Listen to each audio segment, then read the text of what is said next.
dear student. Myself Shivani Gupta and I am here to teach you all mathematics. So in this current series of video, we are talking about the vector space. We have already discussed vector space, vector subspace, the linearly independent and dependent sets, direct sum and the linear span. Now in this video, we are going to discuss about the basis and dimension of a vector space. So first of all, we see what actually a basis of a vector space is. So let us say if S be a subset of a vector space VF such that S is linearly independent set of vectors in V. ठीक है, हमने अपनी last video में already discuss कर लिया था कि कैसे एक सबसेट को चेक करते हैं कि उसके वेक्टर्स जो है वो LI है या नहीं है. तो अगर S आपका LI सेट ऑफ वेक्टर है, ये फर्स्ट कंडीशन है. और दूसरी कंडीशन क्या है कि LS इक्वल्स टू V. इसका मतलब क्या होता है कि every vector in V is a linear combination of elements of S.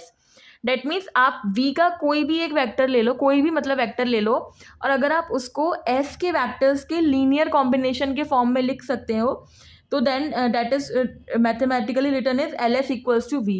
Date means this S set S spans this vector space. तो अगर ये दोनों कंडीशन सेटिस्फाई हो रही है then we call that S is the basis of VF. ठीक है, तो अगर आपको कोई भी एक सबसेट दे रखा है गिवन वेक्टर स्पेस का और आपको चेक करना है कि वो उसका बेसिस है या नहीं है, तो आपको दो चीज़ें चेक करनी है. पहले तो आप चेक करोगे कि उसके वेक्टर्स LI है या नहीं है, और सेकंड आप ये चेक करोगे कि वो वेक्टर जो है, जो सबसेट है, वो V का स्पैनिंग सेट है या फिर नहीं है. ठीक है, तो पहले हम एक क्वेश्चन देखते हैं और उससे देखते हैं कैसे चेक करा जाता है.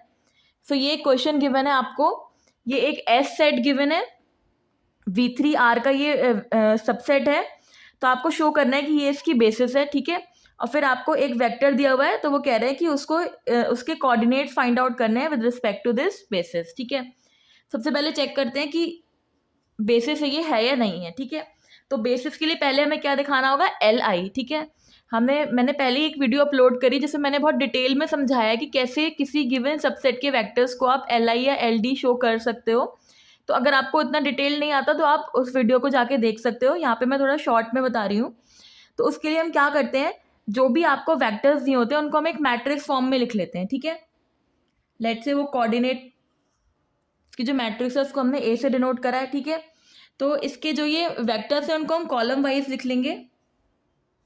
तो ये आपका फर्स्ट वेक्टर आ गया, ये आपका सेकेंड वेक्टर आ गया, और ये आपका थर्ड वेक्टर आ गया. ठीक है, अब हम इस मैट्रिक्स की रैंक निकाल के देखेंगे. अगर इस मैट्रिक्स की रैंक 3 के बराबर आती है तो इसका मतलब ये तीनों वेक्टर्स LI हैं, और अगर इस मैट्रिक्स की रैंक 3 से कम आएगी तो इसका मतलब ये वेक्टर्स LD हैं. ठीक है, तो उसके लिए हमें क्या करना होगा, सबसे पहले हम कुछ एलिमेंट्री रो ऑपरेशन लगाएंगे. ठीक है, तो रैंक निकालने के लिए सबसे पहले इसको एक्लन फॉर्म में कन्वर्ट करते हैं. मैट्रिक्स की रैंक कैसे निकालते हैं इसकी भी एक बहुत डिटेल वीडियो मैंने अपने चैनल पे अपलोड करी, आप चाहें तो देख सकते हो. ठीक है, तो हमें क्या करना होता है, जो फर्स्ट एलिमेंट होना चाहिए वो 1 होना चाहिए. यहाँ पे 0 है तो हम इन दोनों रो को इंटरचेंज करा लेंगे. ठीक है, तो ये आप R12 को इंटरचेंज करोगे तो आपकी फर्स्ट रो ये हो जाएगी, और सेकंड रो ये हो जाएगी, और थर्ड रो ऐसी रहेगी. ठीक है, अब इसकी हेल्प से हमें इसे और इसे 0 बनाना होता है. तो ये तो ऑलरेडी 0 है, इसको 0 बनाने के लिए आप क्या करोगे, R3 को रिप्लेस कर दोगे R3 प्लस R1. ठीक है, इनको प्लस कराओगे तो ये 0 बन जाएगा. इनको मैंने प्लस कराया, ये 0 हो गया, ये 0 प्लस 1 आपका 1 हो गया, और ये 2 प्लस 0 आपका 2 हो गया. ठीक है, अब मुझे इसको 0 कराना होगा, तो इसकी हेल्प से मैं इसे 0 कराऊंगी. तो यहाँ पे मैं क्या ऑपरेशन लगाऊंगी कि ये जो मेरा R3 है ये रिप्लेस हो जाएगा R3 माइनस R2 में. तो मुझे क्या मैट्रिक्स मिलेगी, फर्स्ट रो ऐसी, सेकेंड रो भी ऐसी. ठीक है, थर्ड में आप इसको माइनस कराओगे तो 0 माइनस 1 हो जाएगा,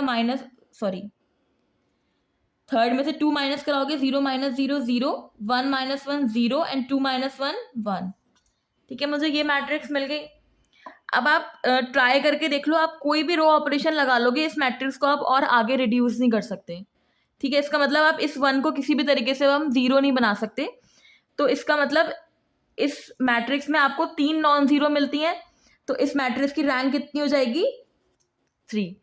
ठीक है, कुछ नहीं करना है, हमें 0 रोज क्रिएट करनी होती हैं ये देखने के लिए कि उसकी रैंक कितनी है. तो यहाँ पे हमने 0 रो क्रिएट करने की कोशिश करी, बट स्टिल हमारा इसका ये एलिमेंट 0 नहीं हो पाया, इसका मतलब ये तीनों वेक्टर्स जो है वो Li है और इसकी रैंक कितनी है 3।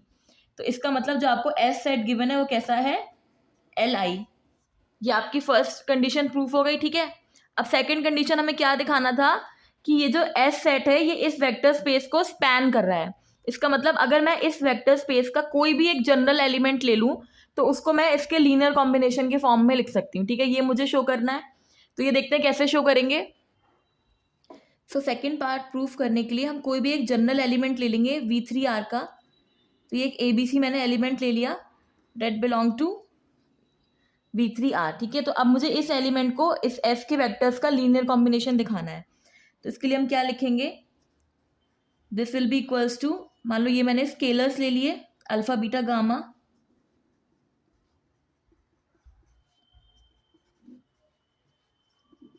ठीक है। इसको सिंपल सॉल्व करेंगे तो यहाँ पे मैं अल्फा बीटा गामा की मल्टीप्लाई करा के डायरेक्ट लिख रही हूँ। तो ये तो फर्स्ट टर्म यहाँ 0 हो जाएगी, ये हो जाएगा beta plus gamma. First term होगी बीटा प्लस गामा, सेकेंड हो जाएगी अल्फा प्लस बीटा और ये टर्म 0 है, और थर्ड हो जाएगी माइनस अल्फा, ये सेकेंड टर्म 0 प्लस का 2 गामा, ठीक है। अब मैं इनको इक्वेट करा दूंगी तो इक्वेशन बन जाएंगी 3। तो this beta plus gamma equals to A, this alpha plus beta will be equals to B, and this minus alpha plus 2 beta will be equals to C, ठीक है। तो ये 3 इक्वेशन मिल गई।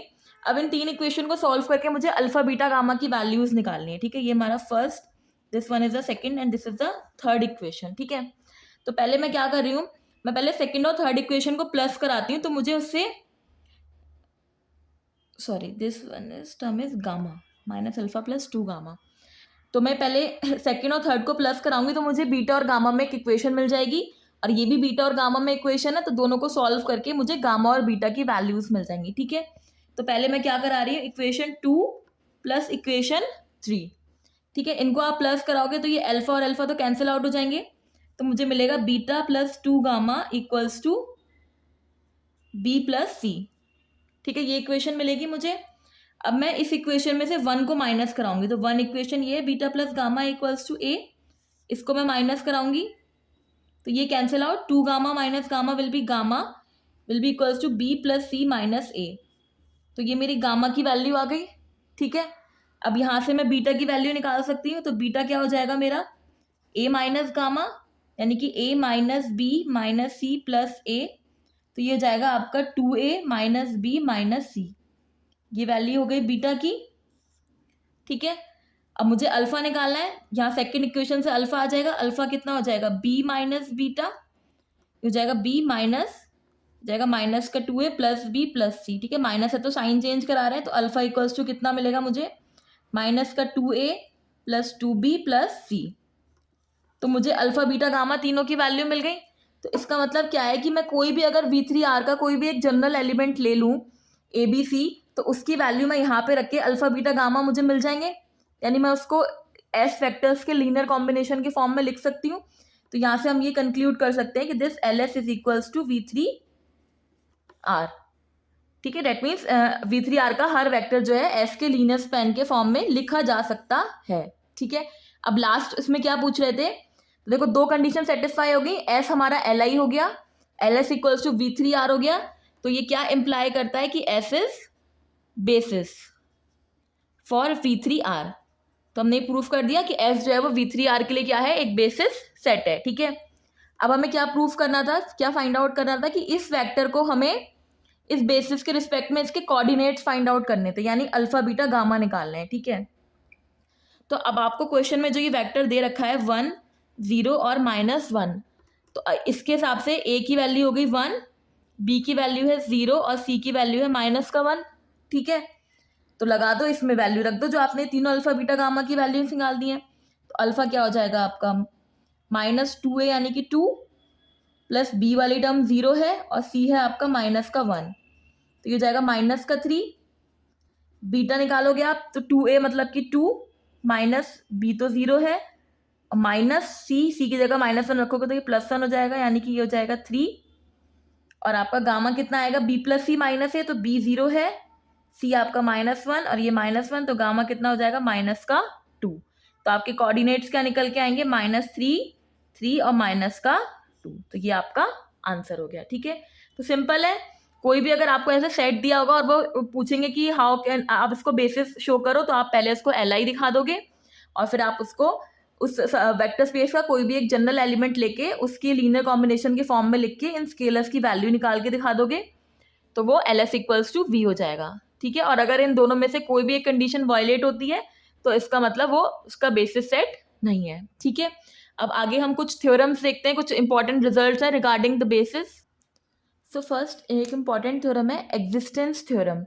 तो व्हाट दिस थ्योरम सेज कि there exist a basis for each finite dimensional vector space. That means अगर कोई भी फाइनाइट डायमेंशनल वेक्टर स्पेस है तो उसकी एक ना एक बेसिस जरूर एग्जिस्ट करेगी। ठीक है, सेकेंड रिजल्ट क्या है, invariance of the number of elements of a basis set.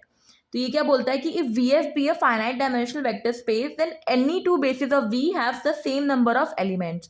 So अगर कोई भी आपको फाइनाइट डायमेंशनल वेक्टर स्पेस दिया है तो उसकी कोई भी दो बेसिस अगर आप लोगे तो उसमें सेम नंबर ऑफ एलिमेंट्स होंगे। ठीक है, तो कोई भी अगर फाइनाइट डायमेंशनल वेक्टर स्पेस है तो उसकी हमेशा कोई ना कोई बेसिस जरूर एग्जिस्ट करेगी, और अगर फाइनाइट डायमेंशनल वेक्टर स्पेस की आपको दो बेसिस दी हुई है तो उसमें सेम नंबर ऑफ एलिमेंट्स होंगे। ठीक है, तो ये दो इंपॉर्टेंट थ्योरम है। Now we move to the next important topic of this video, which is the dimension of a vector space.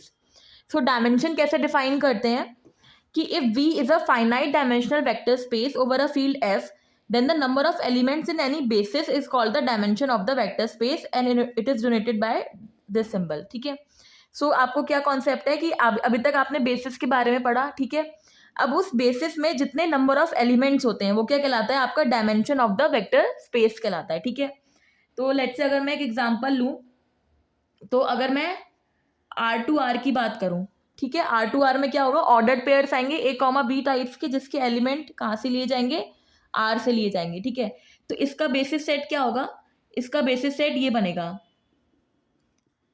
ठीक है, इन दोनों एलिमेंट वेक्टर्स की हेल्प से आप इस वेक्टर स्पेस के सारे एलिमेंट जनरेट कर सकते हो। ठीक है, और ये दोनों Li भी हैं, तो ये इसका वेक्टर स्पेस है और इसकी डायमेंशन फिर कितनी हो जाएगी, 2, क्योंकि इसमें 2 एलिमेंट्स हैं। ठीक है, ऐसी अगर मैं एक जनरल की बात करूं Rn की, जिसको हमने अपने वेक्टर स्पेस वाले वीडियो में इसके बारे में पढ़ा भी था, इक्लूडियन स्पेस कहते हैं जिसको, तो ऐसी इसकी डायमेंशन कितनी होगी, n, क्योंकि उसके वेक्टर स्पेस में कितने आएंगे, n ऑर्डर के एलिमेंट्स आएंगे। ठीक है, ऐसी अगर आप ये सेट कंसीडर करते हो, यानी कॉम्प्लेक्स नंबर का सेट है जिसके एलिमेंट्स कहाँ से आ रहे हैं, रियल फील्ड में से आ रहे हैं। ठीक है, तो इसकी बेसिस में कौन से एलिमेंट्स आएंगे, सॉरी, इसका जो बेसिस सेट बनेगा S, उसमें आपके दो एलिमेंट आएंगे, एक 1 और एक I। ठीक है, इस 1 और I की हेल्प से ये पूरा वेक्टर स्पेस जनरेट हो जाएगा, तो इसकी डायमेंशन कितनी होती है, 2। ठीक है, ऐसी अगर मैं इस C2R की बात करूं, यानी इसमें ऑर्डर्ड पेयर आएंगे, तो इसके बेसिस में क्या क्या एलिमेंट होंगे, इसके बेसिस में एलिमेंट्स आएंगे ये 0 1 1 0 I0 और 0 I। ठीक है, ये इसके बेसिस के एलिमेंट होंगे और इसकी डायमेंशन कितनी हो जाएगी, 4। ठीक है, ऐसी अगर आप एक वेक्टर स्पेस कंसीडर करो 0 एलिमेंट का, ठीक है, तो ये मेरा वेक्टर स्पेस है जिसमें खाली 0 एलिमेंट है, तो इसका बेसिस सेट क्या बनेगा, देखो इसके बेसिस सेट में आप 0 नहीं ले सकते, क्योंकि जो मैंने आपको वीडियो मैंने अपने चैनल पे डाली है लीनियरली इंडिपेंडेंट सेट की, तो हमने उसमें एक रिजल्ट शो करा था कि अगर कोई भी सिंगलटन सेट है तो उसके Li होने की कंडीशन ये होती है कि वो नॉन जीरो हो। ठीक है, तो अगर ये सिंगलटन सेट में 0 एलिमेंट होगा तो ये सेट जो है LD हो जाएगा, और अगर ये LD हो जाएगा तो ये बेसिस नहीं बन पाएगा। ठीक है, तो इसका मतलब इस 0 वेक्टर स्पेस की जो बेसिस होता है उसमें क्या कौन सा एलिमेंट आता है, 5 एलिमेंट आता है। ठीक है, और इसकी डायमेंशन कितनी होती है, 0। तो इस 0 वेक्टर वाले स्पेस की डायमेंशन कितनी होती है, 0। ठीक है, ऐसे अगर मैं एक और एग्जांपल देखूं, अगर मैं वेक्टर स्पेस कंसीडर कर लूं सेट ऑफ मैट्रिसेस का, ठीक है, 2x2 मैट्रिसेस का मैंने सेट ले लिया है जिसके एलिमेंट्स लेट से जो है वो रियल नंबर से आ रहे हैं, तो इसकी बेसिस क्या बनेगी, इसका अगर आप बेसिस सेट बनाओगे तो उसमें ऐसी मैट्रिसेस आएंगी।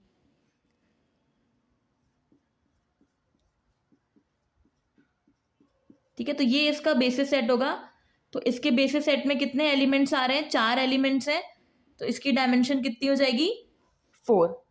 ठीक है, तो ऐसे ही अगर कोई जनरल मान लो ये आपको m क्रॉस n ऑर्डर की मैट्रिसेस दी होंगी तो उसका डायमेंशन कितना हो जाएगा m n। ठीक है, तो ये एक मतलब जनरल हो गया।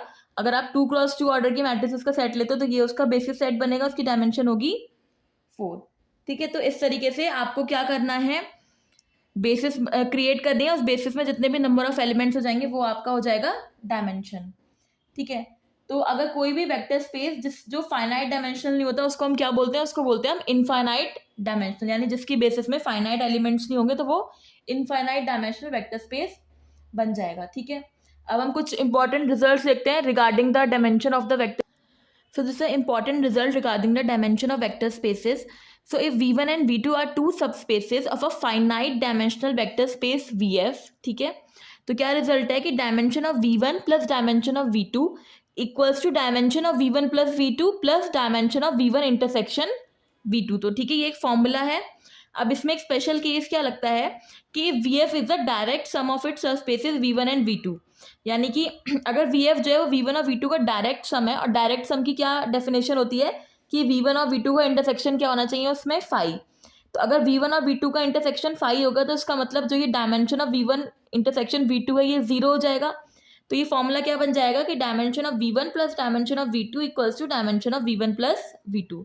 तो ये फॉर्मूला हो जाएगा इन केस कि V1 और V2 जो है वो VF का डायरेक्ट सम बनते हैं, और अगर जनरल सब स्पेसेस हैं तो ये वाला फॉर्मूला होगा। ठीक है, तो अब हम कुछ एग्जांपल्स देखते हैं रिगार्डिंग द डायमेंशन।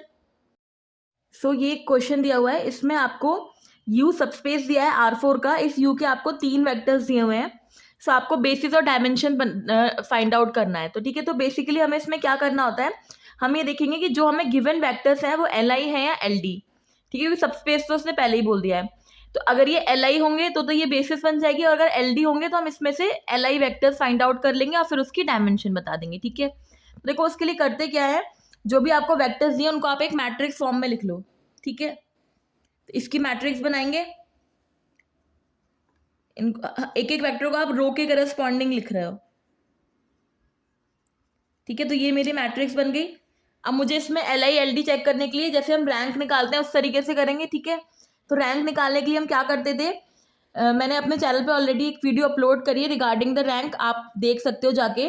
तो जो इसमें ये जो फर्स्ट एलिमेंट होता है मैट्रिक्स का वो 1 होना चाहिए, पर यहाँ पे 3 है, बट इस रो में 1 है, तो मैं इन दोनों रो को इंटरचेंज करा लूंगी। तो आप 1 2 को अगर इंटरचेंज कराओगे तो आपको क्या मिलेगा, फर्स्ट रो ये आ जाएगी ऊपर।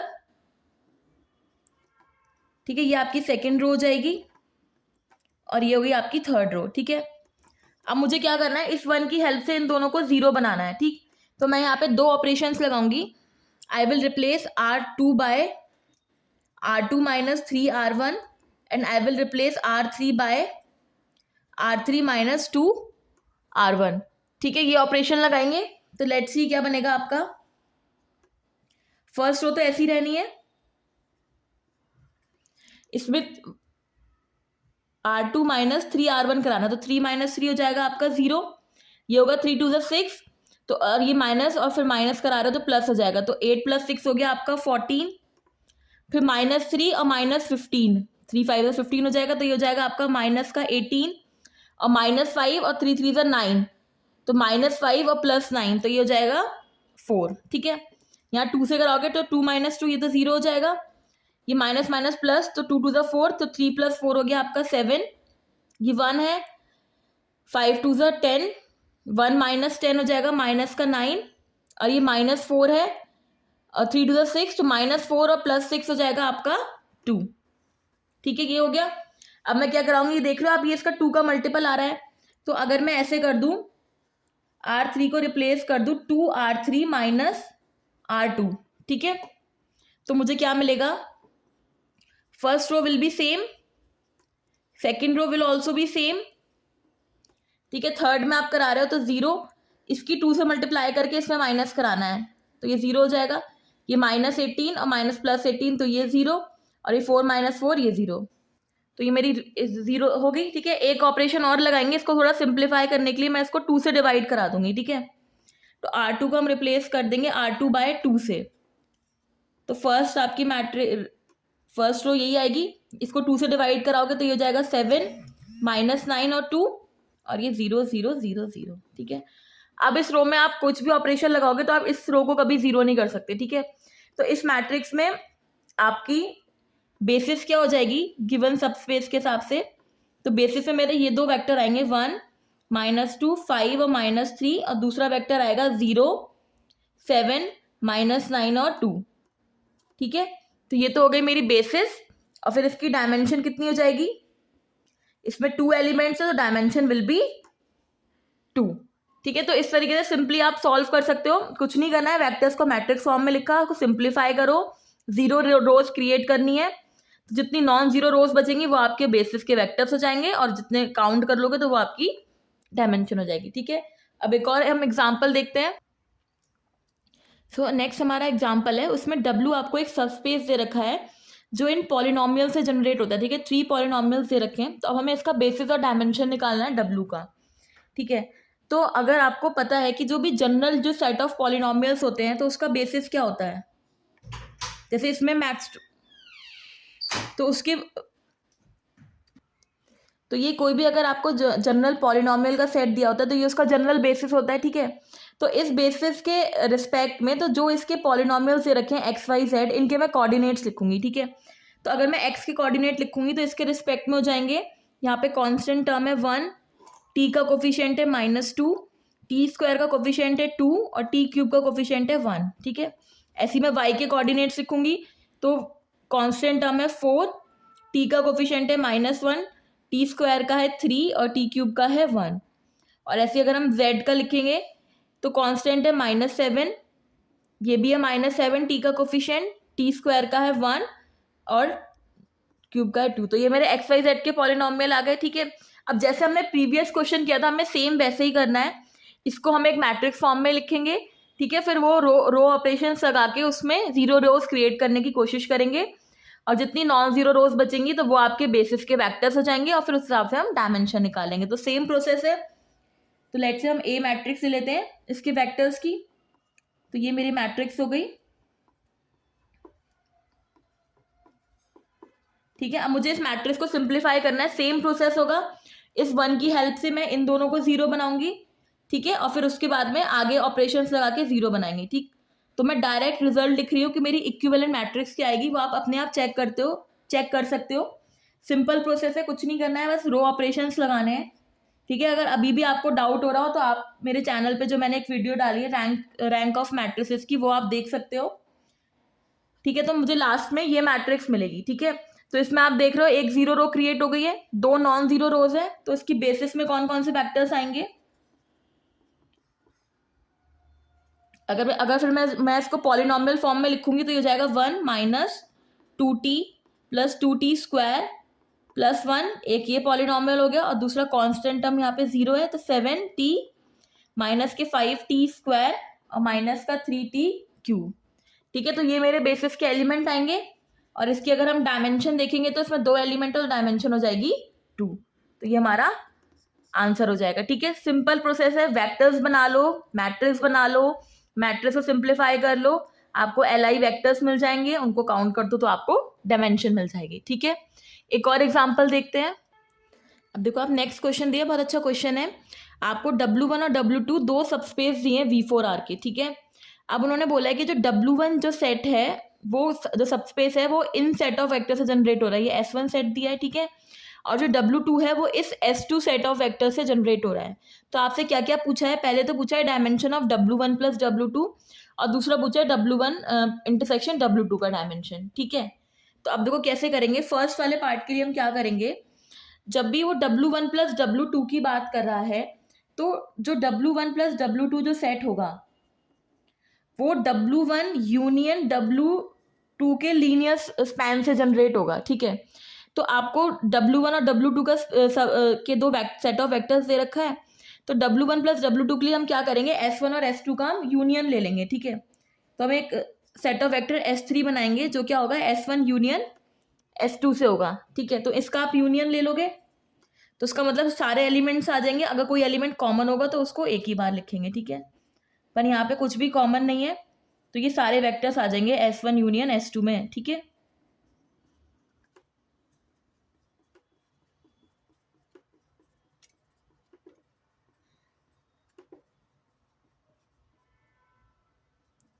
तो ये मेरा S1 यूनियन S2 बन गया। अब मुझे डायमेंशन के लिए फिर अगेन बेसिस बनानी होगी, तो जैसे हम पहले क्वेश्चंस करते आ रहे थे सेम वैसे ही करना है। हम एक मैट्रिक्स बनाएंगे, ठीक है, इनको मैट्रिक्स के वेक्टर्स की तरीके से लिखेंगे।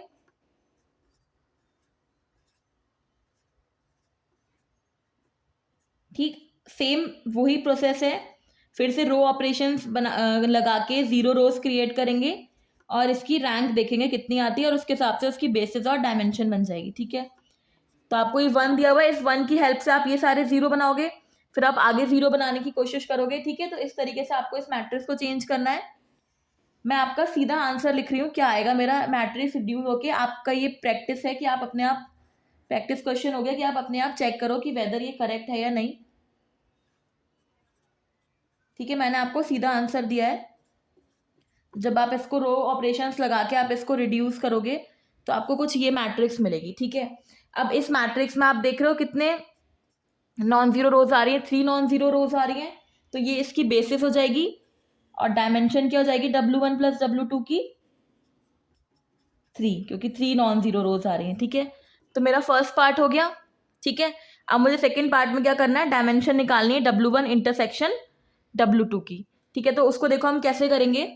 हमने एक फॉर्मूला पढ़ाया था मैंने पीछे, इसमें वो फॉर्मूला क्या था कि dimension of W1 plus dimension of W2 is equals to dimension of W1 plus W2 plus dimension of W1 intersection W2। ठीक है, ये हमारा रिजल्ट था। ठीक, अब मुझे ये निकालना है, ये मैंने फाइंड आउट कर लिया, तो उसके लिए मुझे W1 और W2 चाहिए होगा। ठीक है, तो डायमेंशन ऑफ W1 कैसे देखेंगे, जो हमें S1 सबसेट दिया हुआ था उसके करस्पॉन्डिंग हम एक मैट्रिक्स बनाएंगे, यानी कि उसके वेक्टर्स की हम एक मैट्रिक्स बनाएंगे। तो वेक्टर्स उसके क्या क्या थे, 1 1 0 -1, 1 2 3 0 और 2 3 3 -1, ये मेरे S1 के वेक्टर्स थे। ठीक है, S1 सबस्पेस के। अगेन इसको आप रो ऑपरेशंस लगा के रिड्यूस करोगे। I am writing the answer direct. ठीक है, आप लोग अपने आप एक बार चेक कर लेना। तो मेरा वो रिड्यूस होके ये मैट्रिक्स बनेगी और इसकी कितनी 2 नॉन जीरो रोज मिल रही हैं, so dimension of W1 will be equals to 2। Same आप W2 के संग करोगे, S2 सबस्पेस गिवन था, उसको आप मैट्रिक्स फॉर्म में लिखोगे। ठीक है, तो ये आएगी उसकी मैट्रिक्स। कुछ नहीं करा है, वेक्टर्स को बस हमने रो के करस्पॉन्डिंग लिख लिया है।